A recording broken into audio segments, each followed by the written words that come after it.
ಮಂಜು ಈ ಕಡೆ ಬಾ, ಮಂಜು ಈ ಕಡೆ ಬಾ.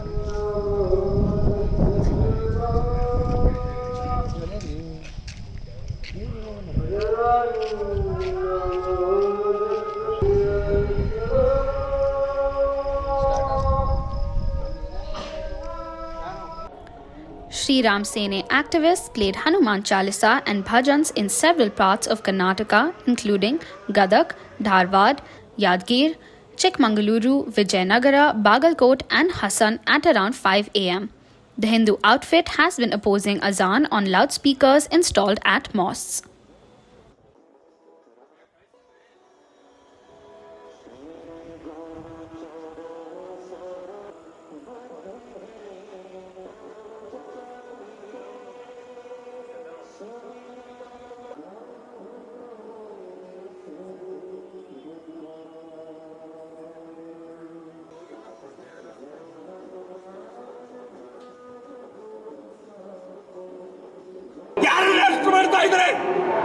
ದೇವಸ್ಥಾನದಲ್ಲಿ ಪೂಜೆ ಪುನಸ್ಕಾರ ಭಕ್ತಿ ಗೀತೆಗಳನ್ನು ಹಾಕುವಂತವರ ಮೇಲೆ ಅರೆಸ್ಟ್ ಬಂಧನ ಮಾಡ್ತಾರೆ.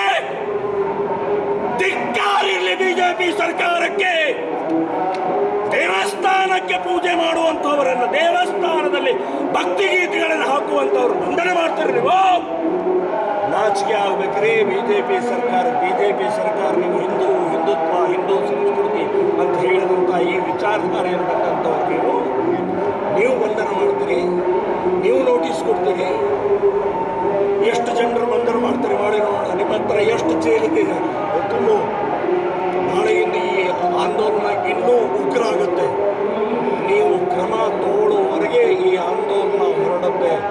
ಬರೀ ನಮ್ಮ ಹಿಂದೂ ಸಂಘಟನೆಗಳಲ್ಲ, ಹಿಂದೂ ಸಮಾಜ ಸಿಡಿದೇಳುತ್ತೆ, ಹಿಂದೂ ಸಮಾಜ ಬೀದಿಗೆ ಬರುತ್ತೆ ಅಂತನ್ನುವಂಥದ್ದು ಎಚ್ಚರಿಕೆಯನ್ನು ನಾನು ಕೊಡ್ತಾ ಇದ್ದೀನಿ.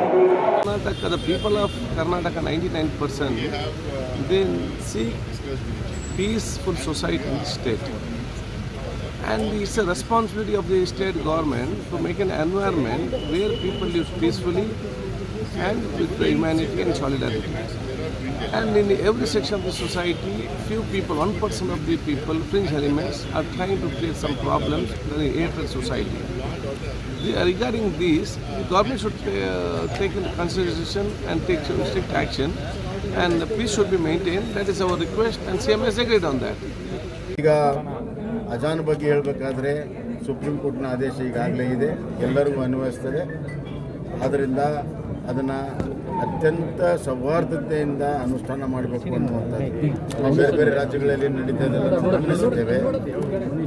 ಸುಪ್ರೀಂ ಕೋರ್ಟ್ನ ಆದೇಶವನ್ನು ಯಾವ ರೀತಿ ಇಂಪ್ಲಿಮೆಂಟ್ ಮಾಡಬೇಕು ಅಂತ ಹೈಕೋರ್ಟ್ ಆದೇಶಗಳು ಕೂಡ ಇದೆ. ಅದನ್ನು ಕಟ್ಟುನಿಟ್ಟಾಗಿ ಆದೇಶವನ್ನು ಪಾಲನೆ ಮಾಡಬೇಕು ಅಂತ ಹೇಳಿ ನಾನು ಅಧಿಕಾರ ಸೂಚನೆ ಕೊಟ್ಟಿದ್ದೇನೆ. ಈಗ ನಮ್ಮ ಹಿರಿಯ ಅಧಿಕಾರಿಗಳ ಜೊತೆಗೆ ಹಲವಾರು ವಿಚಾರಗಳ ಚರ್ಚೆ ಇದೆ, ಅದು ಕೂಡ ಇದೆ. ನಾನು ಮತ್ತೊಮ್ಮೆ ಅವರಿಗೆ ಸ್ಪಷ್ಟವಾದ ಆದೇಶವನ್ನು ಕೊಡ್ತೇನೆ.